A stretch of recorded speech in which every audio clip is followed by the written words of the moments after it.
నమస్తే ఫ్రెండ్స్, నేను మీ Sravani Harsha. Welcome back to our channel. ఇవాళ మన కథ అపురూప. కథని చివరి వరకు వినండి. నచ్చితే కనుక ఖచ్చితంగా తప్పకుండా ఒక లైక్ చేయండి. ఈ కథ పైన మీ విలువైన స్పందనని కామెంట్ రూపంలో మాకు తెలియజేయండి. కొత్తవారు ఎవరైనా చూస్తున్నట్లయితే మన ఛానల్ని సబ్స్క్రైబ్ చేసుకోండి. అంతేకాకుండా యూట్యూబ్లో కొత్తగా వస్తున్న హైప్ ఆప్షన్ని క్లిక్ చేసి హై పాయింట్స్ ఇవ్వడం మాత్రం అస్సలు మర్చిపోకండి. అంతేకాకుండా గివ్ అవే కోసం కామెంట్స్ కూడా చేస్తూ ఉండండి. మీరు ఇచ్చే లైక్లు, షేర్లు, కామెంట్లు, ఇంకా ఈ హై పాయింట్స్ మరెన్నో మంచి మంచి కథల్ని మీకు చదివి వినిపించడానికి, మీ ముందుకు తీసుకురావడానికి నాకు ఎంతగానో ప్రోత్సాహాన్ని ఇస్తాయండి. లాహిరి, లే, టైం చూడు, 7 దాటింది. ఇలా పొద్దుపోయిందాకా పడుకోవడం, హడావిడిగా లేచి తిండి తినకుండా కాలేజీకి వెళ్ళడం నీకు బాగా అలవాటైపోయింది. లేచి త్వరగా తెములు. ఇవాళ బ్రేక్ఫాస్ట్ చేయకుండా వెళితే ఊరుకునేదే లేదు. లాహిరి గదిలోకి వచ్చి ఆమె కప్పుకున్న దుప్పటి లాగేసి గట్టిగా లేపింది జ్యోతి. లాహిరి బద్ధకంగా మూలిగింది, తిరిగి దుప్పటి మీదకి లాక్కుంటూ. లేవమన్నానా? మళ్ళీ పడుకుంటావేం? సున్నితంగా విసుక్కుంది జ్యోతి. నిద్ర వస్తుంది మమ్మీ, కాసేపు పడుకుంటాను ప్లీజ్, గారాబంగా గొణిగింది. కూతురి వైపు నిస్సహాయంగా చూసింది జ్యోతి. నాకు కూడా టైం అవుతోందిరా, పని కావాలి కదమ్మా. మదన్ ఆంధ్రా బ్యాంకులో, జ్యోతి సెక్రటేరియట్లో పనిచేస్తున్నారు. వాళ్ళ ఒక్కగానొక్క కూతురు లాహిరి బీఎస్సీ చదువుతుంది. గారాబాల బట్టి ఆమె ఆడింది ఆట, పాడింది పాట. చురుకైన పిల్ల కావడం చేత ఒక్కసారి చదవగానే బుర్రలో కంప్యూటరైజ్ అయిపోతుంది. అందుచేత అస్తమానం పుస్తకాల పురుగులా చదువుతూ కూర్చోకుండా సినిమాలు, షికార్లు అంటూ తిరుగుతూ అల్లరి చేస్తూ హాయిగా ఉంటుంది. లాహిరి అలా బాధ్యతారహితంగా తిరగడం జ్యోతికి నచ్చదు. చదువుకోకుండా, ఇంట్లో పని పాట చూసుకోకుండా అట్లా తిరగొద్దని, కొంచెం భయభక్తులు నేర్పాలని జ్యోతి వాదిస్తూ ఉంటుంది. కానీ మదన్ మాత్రం ఈ రోజుల్లో పిల్లలకి మనం చెప్పడం ఏంటి, వాళ్లే మనకు చెప్తారు ఏది మంచిది ఏది చెడ్డది అని అంటాడు తను. లాహిరి, లేమ్మా, మరోసారి బతిమాలింది జ్యోతి. లాహిరి విసుగ్గా దుప్పటి విసిరేసి, అబ్బా కాసేపు పడుకోనివ్వవేం మమ్మీ అంటూ మంచం మీద నుంచి విసురుగా దిగబోయి తూలిపడింది. జ్యోతి చటుక్కున పట్టుకొని, నెమ్మదిగా దిగు, పడిపోతావు. నా మీద కోపంతో విసురుగా దిగితే దెబ్బ తగిలేది నీకు, నాకు కాదు అంది. లాహిరి ఒక్కసారి తల విదిలిచ్చి, కళ్ళు తిరుగుతున్నాయి మమ్మీ, వాంతయ్యేలా ఉంది అంది తల చేతుల్లో పట్టుకొని కూర్చుని. ఎందుకు, ఏమైంది? కంగారుగా లాహిరి తల గుండెలు కాంచుకుంది జ్యోతి. ఏమో తెలియడం లేదు, నీరసంగా అంది. ఇంట్లో చక్కని టిఫిన్లు, శుభ్రంగా వంట చేస్తే తినకుండా ఆ రోడ్ల మీద బండ్ల దగ్గర నుంచుని అడ్డమైన గడ్డి తింటావు, వాంతులవ్వకేమవుతాయి? కోప్పడింది జ్యోతి. వీళ్ళిద్దరి గొడవ విన్న మదన్ వాళ్ళ దగ్గరగా వచ్చి లాహిరిని దగ్గరకు తీసుకొని, ఏం జరిగిందిరా అని అడిగాడు. నాకు గిడ్డీనెస్ వస్తుంటే మమ్మీ చూడు డాడీ తిడుతుంది, గారాబంగా అంది. ఏంటి జ్యోతి, తనకు ఆరోగ్యం బాగోలేకపోతే డాక్టర్ దగ్గరికి తీసుకెళ్లకుండా ఇలా గొడవ చేస్తావేమిటి? జ్యోతి మూతి తిప్పింది. కాస్త తేనె నిమ్మరసం తాగితే అన్నీ తగ్గుతాయి, ఈ మాత్రానికే డాక్టర్ ఎందుకట? కాదు మమ్మీ, నాకు ఎలాగో ఉంది అంటూనే పరిగెత్తుకుంటూ వాష్ బేసిన్ దగ్గరికి వెళ్ళి వాంతి చేసుకుంది. హఠాత్తుగా కూతురు అలా ఇబ్బంది పడడంతో భార్యాభర్తలిద్దరూ కంగారు పడ్డారు. వెంటనే చేతిలో పని ఆపేసి గబగబా తయారయ్యి జ్యోతి లాహిరిని తీసుకొని ఆటోలో డాక్టర్ దగ్గరికి పరిగెత్తింది. డాక్టర్ వసుమతి లాహిరిని లోపలికి తీసుకెళ్ళి పరీక్ష చేసింది. ఆకలి బాగా ఉందా? నిద్ర పడుతోందా? కడుపు నొప్పి వస్తోందా? పీరియడ్స్ రెగ్యులర్గా వస్తున్నాయా అంటూ చాలా ప్రశ్నలు వేసింది.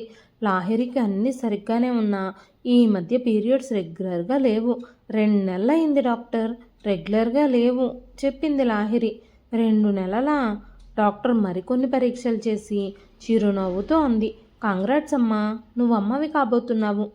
లాహిరి తెల్లబోయి చూసింది. నాన్ సెన్స్, తను తల్లి కాబోవడం ఏమిటి? విసుగ్గా చూసింది డాక్టర్ వైపు.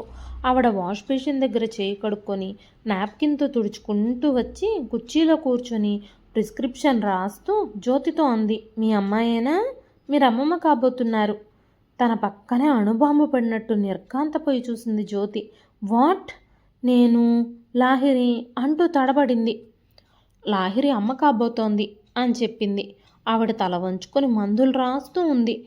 లాహిరి స్ట్రెచ్చర్ మీద నుంచి లేచి తల్లి పక్కన కుర్చీలో కూర్చుంది. ఆ అమ్మాయికంతా అయోమయంగా ఉంది. లాహిరి మనస్తత్వం చిన్నపిల్లల మనస్తత్వం. అల్లరి, చిన్నపిల్లల అల్లరి. అలాగని చిన్నపిల్ల కాదు, గర్భం ఎలా వస్తుందో తెలియని అమాయకురాలు అస్సలే కాదు. కానీ కొన్ని విషయాలు, చాలా విషయాలు సీరియస్గా ఆలోచించకపోవడం ఆమె స్వభావం. అలాంటి వాటిల్లో పెళ్లికి ముందే సెక్స్, పెళ్లి కాకుండా జీవితం అనుభవించడం ఆమె దృష్టిలో తప్పు కాదు. అలాగని దానికోసం జీవితం నాశనం చేసుకుంటూ తిరగడము ఆమె అభిమతం కాదు. అవకాశం వచ్చినప్పుడు అనుభవించడంలో తప్పేం లేదు అన్నది ఆమె వాదన. ఆ మధ్య ఒక ప్రముఖ మాసపత్రిక వాళ్ళు పెళ్లికి ముందు సెక్స్ గురించి యువతీ యువకుల అభిప్రాయాలు సేకరించినప్పుడు తన అభిప్రాయాన్ని నిర్మోహమాటంగా, నిర్భయంగా చెప్పింది.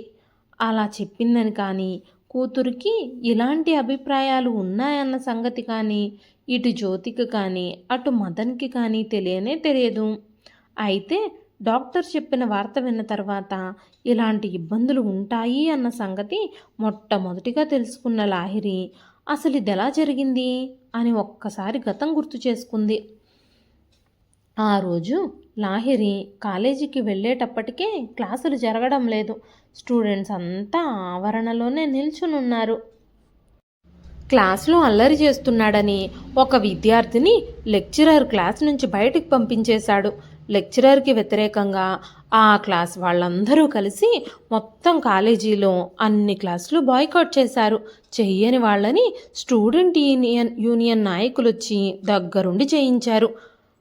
వెహికల్ పార్క్ చేసి వచ్చిన లాహిరి తన క్లాస్మేట్స్ కోసం చూసింది. అమ్మాయిలంతా అప్పటికే వెళ్ళిపోయారు. కొందరు ఇంకా కాలేజీకే రాలేదు. వినోద్, వేణు, అజయ్ మరికొంతమంది ఆ లెక్చరర్కి వ్యతిరేకంగా నినాదాలిస్తున్నారు. లాహిరిని చూసిన అజయ్ ఆమె దగ్గరగా నడిచి, నువ్వు కూడా మాతో పాటు స్ట్రైక్ చేస్తావా, లేదంటే ఇంటికి వెళ్ళిపోతావా లాహిరి అని అడిగాడు. నేను రెండూ చేయను, సినిమాకి వెళతాను. ఇంతకీ ఏమిటి సంగతి అంటూ అడిగింది లాహిరి. నిన్న బీఎస్సీ క్లాస్లో పవన్ లెక్చరర్ని సరదాకి ఏదో నిక్నేమ్ పెట్టి పిలిచాడట. ఆయన సీరియస్గా తీసుకొని వాడిని క్లాస్ బయటికి పంపించాడు. ఓ, ఎవరు బాబు ఆ లెక్చరరు? కాలేజ్ వాతావరణానికి కొత్త కాబోలు అంటూ నవ్వింది లాహిరి. ఓకే, నేను వెళ్ళిపోతాను, నువ్వు కూడా వస్తావా, మనిద్దరం ఎటన్నా వెళదాం అడిగింది. అజయ్ చుట్టూ చూస్తూ, నువ్వు పిలిస్తే రాననడానికి మనసు రావడం లేదు, కానీ వాళ్ళు చూశారంటే గొడవ చేసేస్తారు. ఓ పని చెయ్యి, నువ్వు ముందు వెళ్ళిపో, నేనెవ్వరూ చూడకుండా నిన్ను చౌరస్తా దగ్గర కలుస్తాను. ఓకే ఓకే అంటూ బైక్ దగ్గరకు నడిచింది లాహిరి. ఆమె వెళ్ళిన 5 నిమిషాలకి ఆమెను అనుసరించాడు అజయ్. చౌరస్తా వద్ద అజయ్ కోసం చూస్తూ ఉన్న లాహిరి అతన్ని చూడగానే ఎక్కడికి వెళదాం అంటూ అడిగింది. మార్నింగ్ షోకి వెళదామా అన్నాడు అతను. ఓకే. 2 వెహికల్స్ సంగీత్ వైపు బయలుదేరాయి. ఇంగ్లీష్ సినిమా మార్నింగ్ షో చూసి బయటకు వచ్చాక అన్నది లాహిరి. అజయ్, మా ఇంటికి వెళదామా అని. 2 వెహికల్స్ పద్మారావు నగర్ వైపు బయలుదేరాయి. ఇంట్లోకి వెళ్ళగానే సోఫాలో వాలిపోయి, అబ్బా తలనొప్పి వచ్చేసింది, బాగా చిరాగ్గా ఉంది. అజయ్, నువ్వు టీవీ చూస్తూ ఉండు, నేను స్నానం చేసి వస్తాను అంటూ లోపలికి వెళ్ళిపోయింది లాహిరి. అజయ్ టీవీ ఆన్ చేశాడు. తెలుగు ఛానల్లో సినిమా క్లిప్పింగులు చూపిస్తున్నారు. అజయ్ ఛానల్ మార్చాడు. స్టార్ మూవీ వస్తోంది. అలర్ట్ అయి కూర్చున్నాడు. కొన్ని నిమిషాల్లోనే సర్వం మర్చిపోయి సినిమా చూస్తున్న అజయ్ మొహం మీద చిటికలు వేస్తూ హలో అన్నది లాహిరి. అజయ్ ఉలిక్కిపడి ఆమె వైపు చూశాడు. లాహిరి స్నానం చేసి నైటీ వేసుకొని వచ్చింది. జుట్టుకున్న క్లిప్ తీసేసి విరబోసుకుంది. ఆమె చల్లుకున్న బాడీ స్ప్రే మంచి పరిమళాలు వెదజల్లుతోంది. అజయ్ కళ్ళ ముందు టీవీలో ముద్దు సీన్లు, హీరో హీరోయిన్ల క్లోజప్ సీన్లు రకరకాల శృంగార భంగిమలో కదిలాయి. తనకు అతి సమీపంలో కూర్చొని నవ్వుతున్న ఆమెను చూస్తూ ఉంటే అణువణువు కోరికతో రగిలిపోయింది. ఏంటలా చూస్తున్నావు అడిగింది. యు ఆర్ సింప్లీ బ్యూటిఫుల్ అన్నాడు అదో రకంగా చూస్తూ. ఆ చూపుల్లో కనిపించిన మత్తుకి, అతని స్వరంలో వినిపించిన గమ్మత్తుకి, కళ్ళల్లో కొత్తగా కనిపిస్తున్న కాంక్షకి లాహిరి మనసు చిత్రంగా స్పందించింది. శరీరంలోంచి ఆవిర్లొస్తున్నట్టు అనిపించింది. అప్రయత్నంగా అతనికి దగ్గరగా జరిగింది. ఆ క్షణం చాలు అజయ్కి. చటుక్కున దగ్గరికి లాక్కొని గట్టిగా పెదాల్ని ముద్దు పెట్టుకున్నాడు. ఎప్పుడు అజయ్ తనని ఎత్తుకున్నాడో, బెడ్రూంలోకి ఎప్పుడు తీసుకొచ్చాడో తెలియలేదామెకి. లాహిరి ఒక్కసారిగా ఆలోచనల్లోంచి తెప్పరిల్లింది. డాక్టర్ వసుమతి ప్రిస్క్రిప్షన్ జ్యోతి చేతికిస్తూ అంది, ఈ మందులు వాడండి. అమ్మాయి చాలా వీక్గా ఉంది, బాగా తినాలి. జ్యోతి శిలా విగ్రహంలా కూర్చుండిపోయింది. డాక్టర్ చెప్పిన మాట ఆమె చెవుల్లో ప్రతిధ్వనిస్తూ మెదడు నరాలన్నింటినీ చిట్ల కొడుతున్నట్టుగా అనిపించసాగింది. లాహిరి 20 ఏళ్ళు కూడా నిండని లాహిరి భవిష్యత్తులో పెద్ద సైంటిస్ట్ అవ్వాలని కలలు కంటున్న కూతురు పెళ్ళి కాకుండా నో అనుకుంటూ తల విదిలిచ్చింది. ఏమ్మా, మీ అమ్మాయి సరిగ్గా తినదా? అడిగింది డాక్టరు. లాహిరికి అన్నం తినడం, ఇడ్లీ దోశలు తినడం అంటే చిరాకు. ఆకలేస్తే క్యాడ్బరీ చాక్లెట్లు తినేస్తూ ఉంటుంది. అదేమిటే అంటే ఇన్స్టెంట్ ఎనర్జీ ఇస్తుంది మమ్మీ అంటుంది. రోడ్డు మీద చాట్ బండ్ల దగ్గర స్నేహితులతో నిలబడి పానీపూరీలు, రగడాలు తినేస్తుంటుంది. లేకపోతే బేకరీలో పేస్ట్రీలు, సమోసాలు, కర్రీ పఫ్లు, ఇలా ఆమె ఆహారపు అలవాట్లన్నీ కూడా పూర్తిగా మోడ్రన్. ఏం తిన్నా, ఏం తాగినా వేళకి కొంచెం పెరుగన్నమన్నా తినాలని జ్యోతి ఎన్నిసార్లు తిట్టినా కేర్ నాట్గా ఉంటుంది. జ్యోతి అప్రయత్నంగా తలూపింది. ఏమ్మా, అన్నం తినకుండా ఏం తింటావు? పానీపూరీలు, పావు బాజీలునా? ఈ కాలం అమ్మాయిలకి జీవితమే కాదండి, తిండి కూడా ఫాస్ట్గానే ఉండాలి. అందుకే ఫాస్ట్ ఫుడ్లే తింటున్నారు, నవ్వింది డాక్టరు. లాహిరి కానీ జ్యోతి కానీ ఆవిడ జోకుల్ని ఆస్వాదించే స్థితిలో లేరు. ఎవరి ఆలోచనల్లో వాళ్ళు ఉన్నారు. డాక్టర్ రాసిచ్చిన ప్రిస్క్రిప్షన్ తీసుకొని ఆవిడకి ఫీజు ఇచ్చి బయటపడ్డారిద్దరూ. జ్యోతి సర్వం పోగొట్టుకున్న దానిలాగా కళ్ళల్లో నీళ్లు తిరుగుతూ ఉంటే మాటి మాటికి కళ్ళు తుడుచుకుంటూ మౌనంగా కూర్చుంది ఆటోలో. లాహిరికి చిరాగ్గా అనిపిస్తోంది, కానీ జ్యోతిలా బాధపడడం లేదు. ఏం జరిగిందని ఆ అమ్మ ఏడవడం అనుకుంటోంది తను. తనకు మాత్రం తెలుసా ఇలా జరుగుతుందని?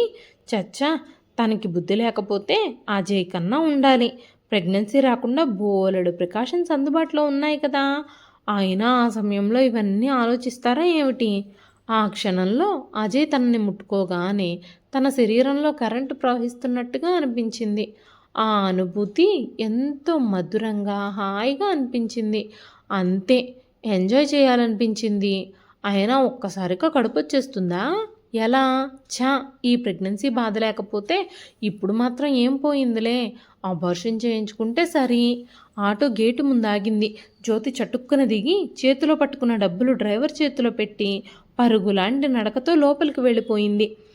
లాహిరి కూడా దిగి నెమ్మదిగా నడిచి హాల్లోకి వెళ్ళి సోఫాలో కూర్చొని కాళ్ళు టీపాయ్ మీదకి చాచుకుంది. జ్యోతి 10 నిమిషాల తర్వాత ఎర్రబడ్డ కళ్ళతో చివ్వున వచ్చి లాహిరి రెక్క పుచ్చుకొని బరాబరా బెడ్రూంలోకి లాక్కెళ్ళి గట్టిగా అడిగింది, వాడెవడో చెప్పవే, మేం వెళ్ళి మాట్లాడి పెళ్ళికి ముహూర్తం పెట్టిస్తాము. ఎవరు? ముహూర్తం ఏమిటి? ఆశ్చర్యంగా చూసింది లాహిరి. ఎవరా? నీకసలు భయం కానీ, బాధ కానీ, దిగులు కానీ ఏమీ లేవా? నేనడిగిందాకా ఎవరు చెప్పవా? కూతురు వాలకం చూసి విస్తుబోతూ అడిగింది జ్యోతి. మమ్మీ, అజయ్ నేను అనుకోకుండా ఒకరోజు టెంప్ట్ అయ్యాము, ఎంజాయ్ చేశాము. నాకేం తెలుసు ఇలా జరుగుతుందని? జ్యోతి తెల్లబోయి చూసింది. ఎంత తేలిగ్గా చెబుతుంది. ఎంజాయ్ చేసిందట. చాట్ బండార్లో కూర్చుని పానీపూరులు తినడమా, లేక ఏసీ హాల్లో కూర్చుని సినిమా చూడడమా? ఎంజాయ్ చేసిందంట, ఎంజాయ్. ఇదంతా తను చేసిన గారాబం ఫలితమా? మదన్ ఇచ్చిన అతి చనువా, లేక స్వేచ్ఛ పేరుతో ఈ తరం అమ్మాయిలు వేసే వేలం వేరే వేషాలా? బుద్ధి లేకుండా మాట్లాడుకు. వాడి పేరు, అడ్రస్సు చెప్పు. నిన్ను కన్న పాపానికి మేం వెళ్ళి వాళ్ళ కాళ్ళు పట్టుకుని బ్రతమాలుకుంటాం, ఆ 3 ముళ్ళు వేయిస్తాం. నాన్ సెన్స్, కోపంగా అరిచింది లాహిరి. ఏంటి, అజయ్తో నా పెళ్లి జరిపిస్తారా? చస్తే చేసుకోను. నిర్ఘాంతపోయింది జ్యోతి. ఏమిటి, అజయ్ని పెళ్లి చేసుకోవా?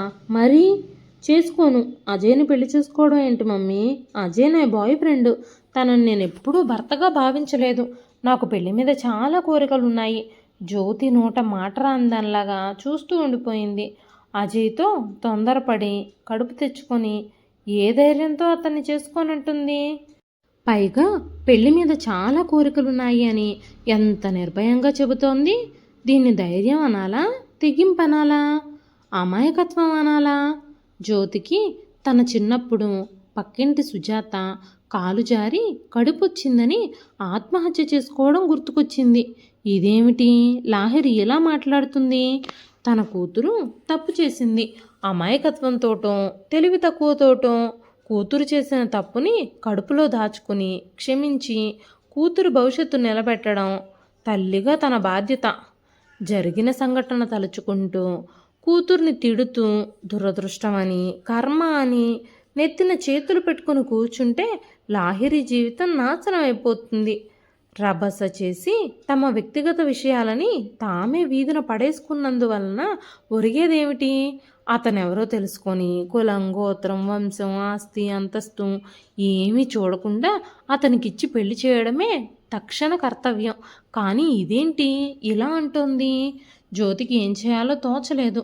మదన్ ఆఫీస్ నుంచి ఫోన్ చేసి డాక్టర్ ఏమన్నారు, ఏమిటి సంగతి అని అడిగితే, నువ్వు సాయంత్రం ఇంటికి త్వరగా వచ్చేసి నేను ఈరోజు ఆఫీస్కి వెళ్ళడం లేదు అని చెప్పింది జ్యోతి.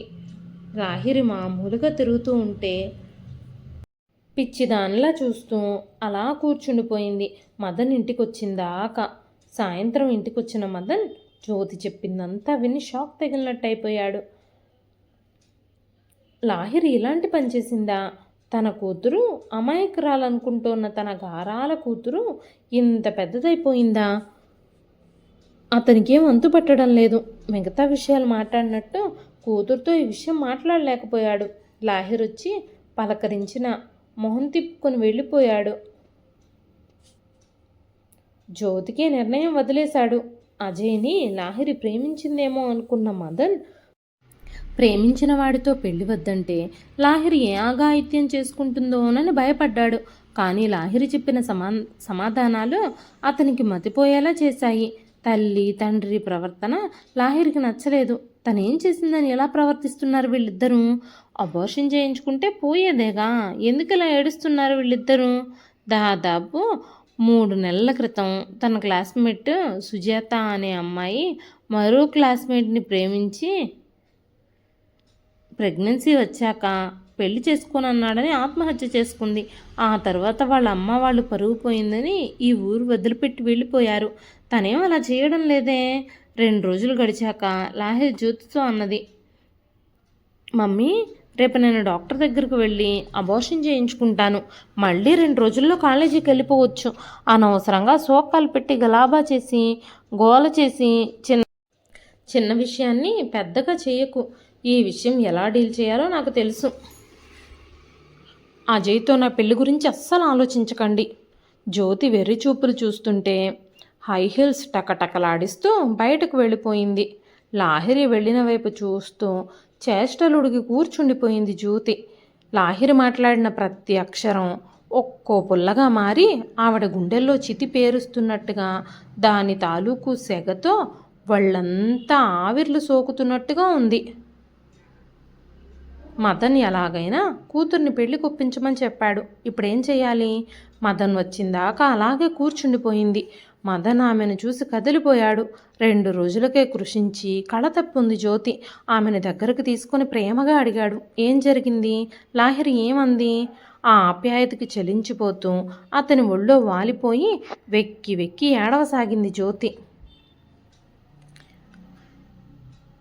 అది అతన్ని పెళ్లి చేసుకోదట, ఎంజాయ్ చేసిందట, అబార్షన్ చేయించుకుంటుందట.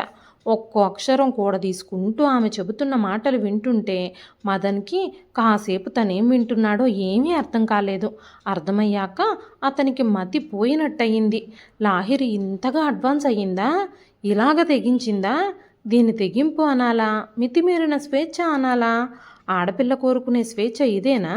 చదువుకోవడానికి, తిరగడానికి, మాట్లాడడానికి, నవ్వడానికి, కదలడానికి, మెదలడానికి, ఉద్యోగం చేయడానికి, పెళ్ళికి, పిల్లల్ని కనడానికి మాకు స్వేచ్ఛ ఉండకూడదా? మా హక్కుల్ని ఎందుకు కాలరాస్తున్నారు అని గొంతెత్తి సభల్లో అరిచి సంపాదించుకున్న స్వేచ్ఛా పరిణామమా ఇదంతా? మదన్ నా మాట వినడం లేదు. నువ్వన్నా చెప్పు, దీనంగా అన్నది జ్యోతి. మదన్ నిట్టూర్చాడు. తల్లిగా నువ్వు సాధించలేనిది తండ్రిగా నేను సాధించగలనా? కానీ ఎలా జరిగితే అలాగే జరుగుతుంది. రేపు డాక్టర్ దగ్గరికి వెళ్ళి జరిగింది చెప్పి కాస్త తీయించేసి తీసుకురా. మళ్ళీ కన్నెపిల్లగా మారాక దానికి నచ్చిన వాడిని వెతికి కన్యాదానం చేద్దాం. స్వరం వణికింది. అయితే వాళ్ళనుకున్నట్టుగా డాక్టర్ దగ్గర పని సులభం అవ్వలేదు. అందుకు కారణం లాహిరి చాలా బలహీనంగా ఉండడం, అప్పటికే 3వ నెల దాటడం. జ్యోతి నవనాడులు కృంగిపోయాయి. భార్యాభర్తలిద్దరూ 2 రోజుల పాటు చేష్టలుడిగిపోయి నిస్సత్తువగా ఉండిపోయారు. మనసులో కుమిలిపోతూ ఇద్దరూ కలిసి లాహిరికి నచ్చ చెప్పడానికి ప్రయత్నించారు, తిట్టారు. కానీ లాహిరి ఎట్టి పరిస్థితుల్లోనూ అజయ్తో పెళ్లికి అంగీకరించనని చెప్పేసింది. 7వ నెల రాగానే సిజేరియన్ చేసి పిల్లని బయటకు తీసేస్తారు, అలా చేద్దాం అన్నది లాహిరి. వాళ్ళిద్దరికీ నోట మాట రాలేదు. ఇలాంటి విషయాలన్నీ ఈ పిల్లకెలా తెలిసాయి? ఈ కాలం పిల్లలంతా పెళ్లికి ముందు సెక్స్ అనుభవిస్తే తప్పేమిటి అని అడుగుతున్నారు. లాహిరి కూడా ఇదే భావాలతో ఉందా? ఇంతకాలం నుంచి ఈ అమ్మాయిని అర్థం చేసుకోలేకపోవడం తమ అసమర్థత? వాళ్ళకేం అర్థం కాలేదు. మదన్ బెంగళూరులో ఉంటున్న తన చెల్లెలు స్వాతికి ఫోన్ చేసి లాహిరి గురించి చెప్పాడు. అంతా విన్న స్వాతి తేలిగ్గా అంది, నువ్వేం వర్రీ అవ్వకన్నయ్యా, ఆఫ్టర్ ఆల్ లైఫ్ ఇలాంటివన్నీ మామూలే. వారిజ కూడా ఇలాంటి పనే చేసింది. కాకపోతే అదే తనంతట తానే వెళ్ళి అబార్షన్ చేయించుకుని ఇంటికి వచ్చింది. ఒక్కరోజు రెస్ట్ తీసుకొని మర్నాడు కాలేజీకి వెళ్ళిపోయింది. వీళ్ళేం గవర్నమెంట్ ఉద్యోగాలు చేయడం లేదు కదా, 45 రోజులు లీవ్ ఉందని వాడుకోవడానికి. నెలాఖరికి పరీక్షలు అవ్వగానే నా దగ్గరికి పంపించు. ఓసారి డెలివరీ అయ్యాక మళ్ళీ అక్కడికి పంపిస్తాను. ఆ తర్వాత మామూలుగా కాలేజీకి వెళుతుంది. ఎలాగా ఫైనల్ ఇయర్ కాబట్టి చదివేం డిస్టర్బ్ అవ్వదులే. కానీ బేబీనేం చెయ్యాలి అని అడిగాడు మదన్ నిస్సహాయంగా. స్వాతి నవ్వింది. నువ్వింకా ఏ లోకంలో ఉన్నావన్నయ్యా? బోలెడన్ని అనాథ శరణాలయాలున్నాయి. మదన్ మనసు చివుక్కుమంది. స్వేచ్ఛ పేరుతో వీళ్ళిలా తిరగడం దేశంలో అనాథల్ని తయారు చేయడానికా? నిట్టూర్చాడు.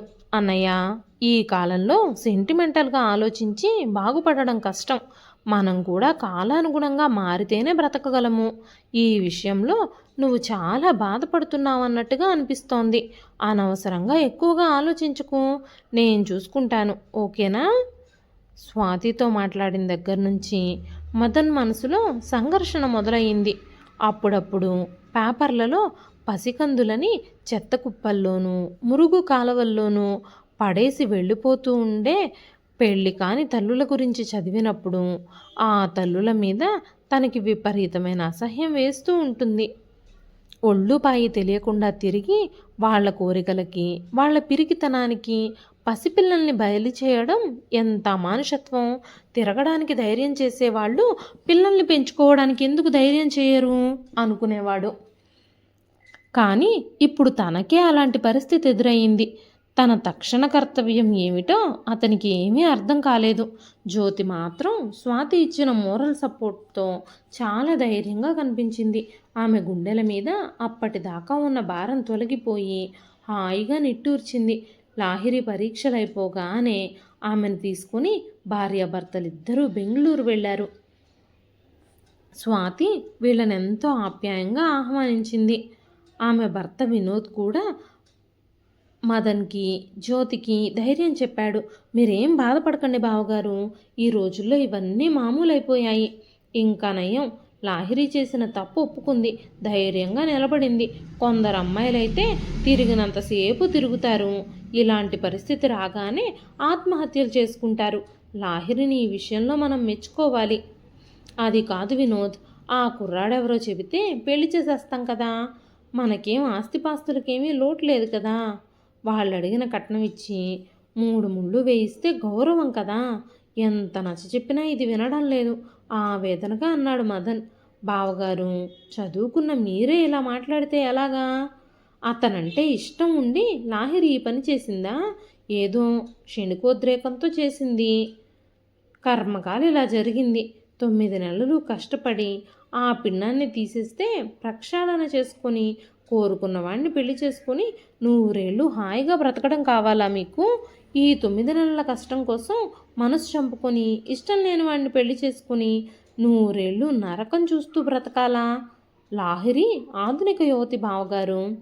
ఆమెకేం కావాలో ఆమెకు తెలుసు. మీరు ఇంక ఈ విషయం మర్చిపోయి హాయిగా ఎంజాయ్ చేయండి. రేపు ఉదయం అందరం మైసూరు వెళదాం సరదాగా, సరేనా? అతని మాటలకి, ఆ విశాల హృదయానికి మదన్ కళ్ళు కృతజ్ఞతతో చెమర్చాయి. 4 రోజులు స్వాతి కుటుంబంతో సరదాగా గడిపి జ్యోతి, మదన్ హైదరాబాద్కి ప్రయాణమయ్యారు.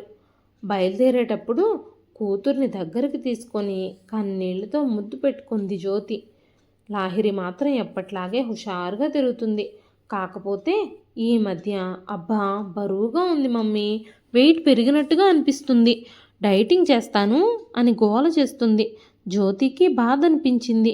ఈ హైటెక్ పిల్లలకి జీవితం అంటే ఏమిటో తెలియక చేసే తప్పులే కానీ అవి జీవితం పట్ల అవగాహనతో చేసేవి కాదుగా. నిజంగా జీవితం అంటే ఏమిటో తెలిసిన వాళ్ళు ఇలాంటి అవివేకపు స్వేచ్ఛ కోరుకుంటారా?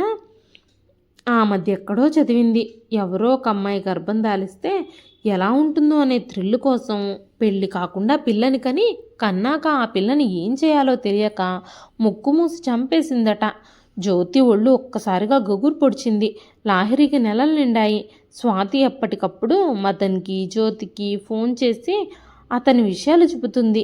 కడుపులో శిశువు కదిలినప్పుడల్లా లాహిరి చిన్నపిల్లలాగా సంబరపడిపోతోందని, అత్త బేబీ ఎప్పుడు బయటకు వస్తుంది అని అడుగుతుందని స్వాతి చెప్పడంతో జ్యోతి బిగ్గరగా ఏడ్చింది. మదన్ ఆమెను అక్కున చేర్చుకుని ఓదార్చాడు. 7వ నెల రాగానే సిజేరియన్ చేసి బేబీని బయటకు తీసి పడేయమని గోలగోల చేసింది లాహిరి. కానీ స్వాతికి అలాగా ఇష్టం లేదు. 7వ నెలలో బేబీ సరిగ్గా ఎదగకపోయినా, బలహీనంగా ఉన్నా బ్రతకడం కష్టం అంటారు. బేబీని ఎవరికన్నా ఇచ్చేద్దాం కానీ చంపే హక్కు మనకి లేదు.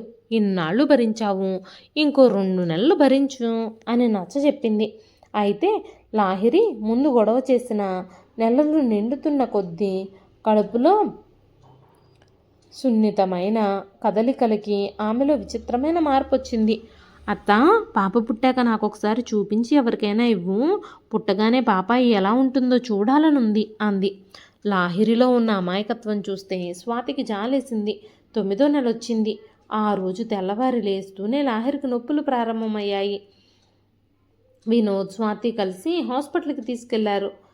సరిగ్గా ఆసుపత్రికి తీసుకెళ్లిన 2 గంటల తర్వాత లాహిరికి డెలివరీ అయ్యి గులాబీ పువ్వు లాంటి పాప పుట్టింది.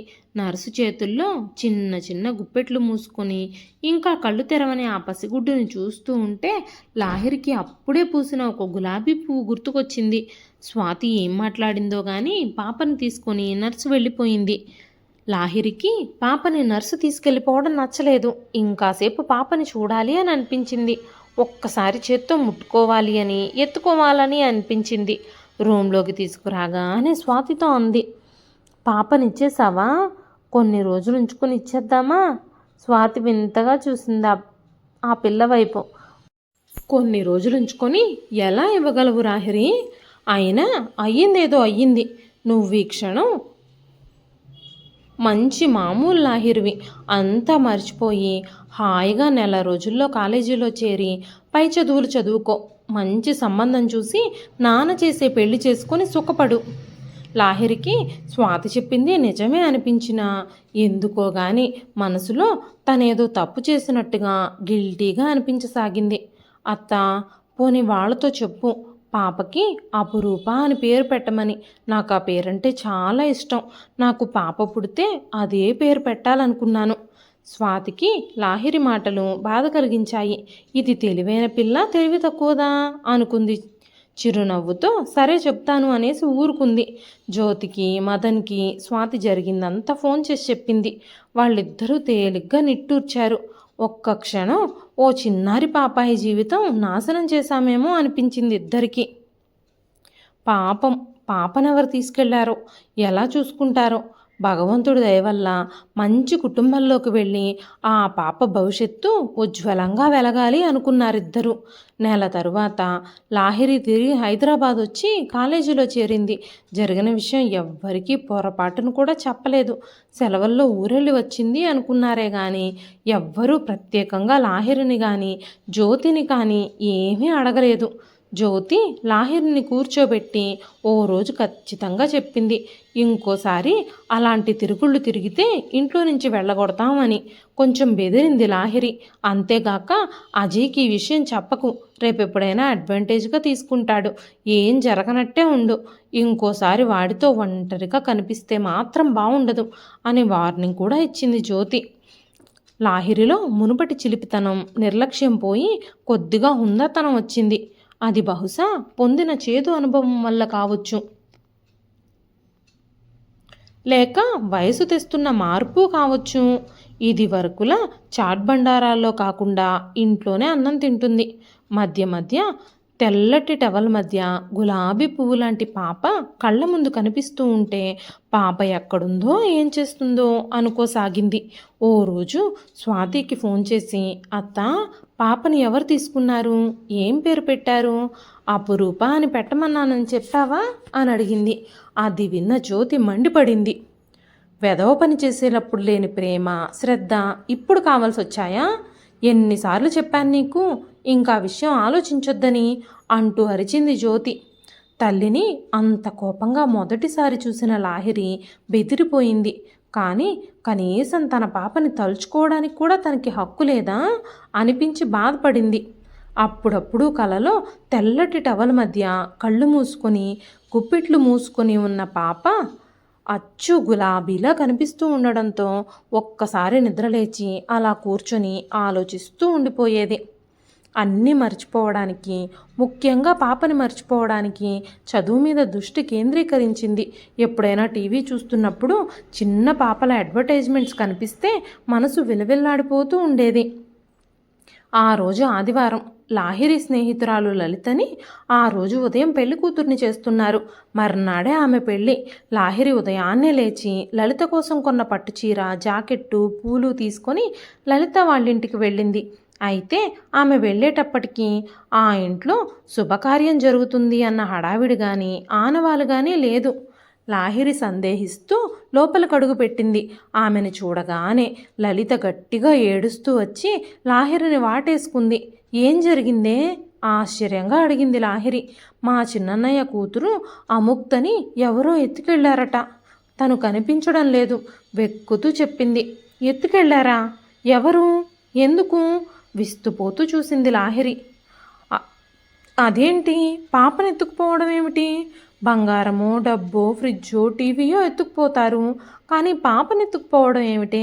ఎవరైనా చుట్టాలు సరదాగా బయటికి తీసుకెళ్లారేమో. కాదు కాదు లాహిరి, రాత్రి నుంచి కనిపించడం లేదు. అన్నయ్య వాళ్ళు పోలీస్ స్టేషన్ చుట్టూ, పత్రికల ఆఫీసుల చుట్టూ తిరుగుతున్నారు. మా మామయ్య వాళ్ళు రేడియో స్టేషన్కి, దూరదర్శన్కి వెళ్ళారు అనౌన్స్మెంట్ ఇప్పించడానికి. రాత్రి నుంచి మాకు నిద్రలు లేవు, తిండి తిప్పలు లేవు. అసలు ఎలా జరిగింది? పాప ఎక్కడుంది? రాత్రి పిల్లలంతా పందిట్లో ఆడుకుంటున్నారు, మేమంతా మా పనుల్లో మేమున్నాము. ఎవరో ఒక ఆవిడ చాలాసార్లు పందిట్లోకి వచ్చి పిల్లల వైపు చూస్తూ నిలబడిందట.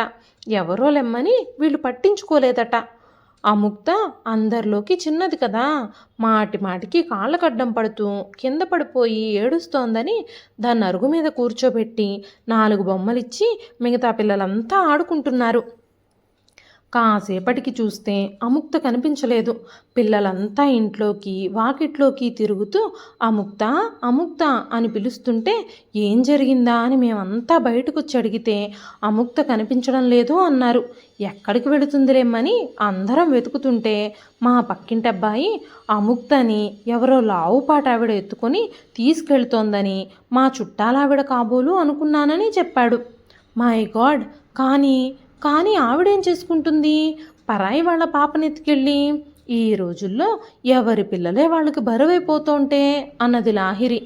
కాదే, పిల్లల్ని ఎత్తుకెళ్ళి రెడ్ లైట్ ఏరియాల్లో అమ్మేస్తారట, లేదంటే కాళ్ళు తీసేసి వ్యాపారం చేస్తారట. ఆ మధ్య పేపర్లో వచ్చింది, చూడలేదు? కన్నీళ్లు తుడుచుకుంటూ అంది లలిత. లాహిరికి ఒళ్ళు ఒక్కసారిగా జలతరించింది. నిజంగానా? భయంగా అడిగింది. అవునే, అందుకే మాకు చాలా భయంగా ఉంది. లలిత పెళ్లి తాత్కాలికంగా ఆగిపోయింది. లాహిరి ఇంటికి వెళ్ళిపోయింది. ఆమె మనసంతా అముక్త, ఆ పిల్ల భవిష్యత్తు అనే ఆలోచనలతో నిండిపోయింది. ఎలా? పాప దొరుకుతుందా? భగవంతుడా, పాప దొరకాలి అనుకుంటూ పడుకుంది. వెంటనే తనకి తన పాప గుర్తుకొచ్చింది. పాపనేం చేసిందో అత్తయ్య? ఎవరికైనా పిల్లలు లేని వాళ్ళకిచ్చిందా, లేదంటే అనాథ శరణాలయంలో చేర్పించిందా? పోనీలే, అనాథ శరణాలయంలో జాగ్రత్తగానే చూసుకుంటారు అనుకుంది కొంచెం తృప్తిగా. లాహిరి ఆ రోజంతా డల్గా ఉండడం గమనించి కారణం అడిగింది జ్యోతి.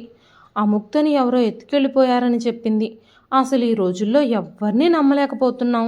అందరూ పక్కలో బల్లాలే అవుతున్నారు. ఎవరు పెద్ద మనుషులో ఎవరు చిల్లర మనుషులో అర్థం అవ్వడం లేదు. అయినా పసిపిల్లలను అలా బయట వదిలేయడం ఏమిటి?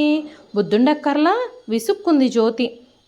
ఆ రాత్రి లాహిరికి కలలో అందరూ పసిపిల్లలు కనిపించారు. పాకుతూ బుల్లి అడుగులేస్తూ కాళ్ళు చేతులు ఆడిస్తూ ఏడుస్తూ కేరింతలు కొడుతూ పాపాయిలు 100, 1000 అలా పుట్టలుగా గుంపులుగా ఎవరో వచ్చారు. కాళ్ళాడిస్తున్న పాపాయిల కాళ్ళు విరగ్గొడుతున్నారు, కళ్ళు పీకేస్తున్నారు, నాలుకలు కోసేస్తున్నారు. లాహిరి కెవ్వుమని అరుస్తూ లేచి కూర్చుంది. వాళ్ళంతా చెమటలతో తడిసిపోయింది. లోపల గదిలో జ్యోతి, మదన్ తలుపేసుకొని గాఢ నిద్రలో ఉన్నారు. మంచినీళ్లు తాగి పడుకుంది, కానీ నిద్ర పట్టలేదు. తన పాపే కళ్ళ ముందు కదులుతుంది. పాపా అని కలవరించింది.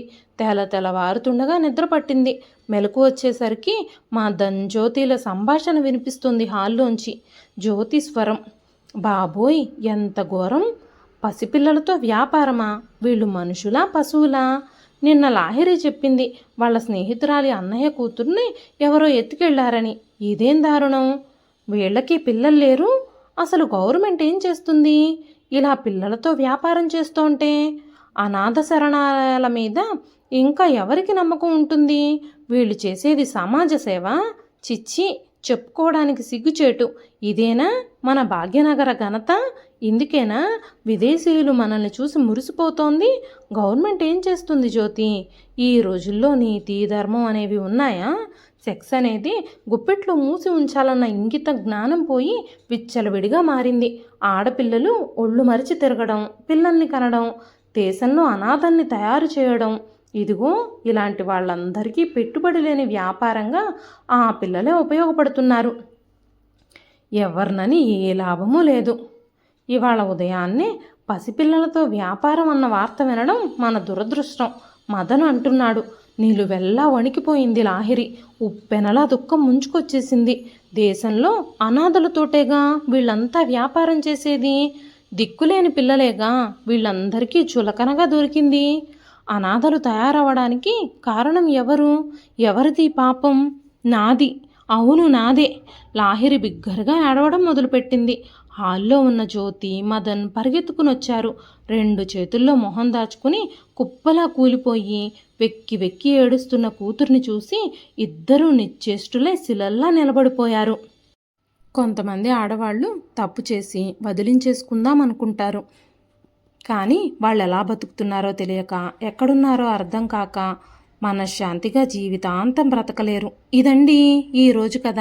కథ పేరు అపురూప. రచించిన వారు అత్తలూరి విజయలక్ష్మి గారు. కథ నచ్చితే ఒక లైక్ చేయండి. ఈ కథ పైన మీ విలువైన స్పందనని కామెంట్ రూపంలో మాకు తెలియజేయండి. మరెన్నో ఇలాంటి ఇంట్రెస్టింగ్ కథల కోసం మన ఛానల్ని సబ్స్క్రైబ్ చేసుకోండి.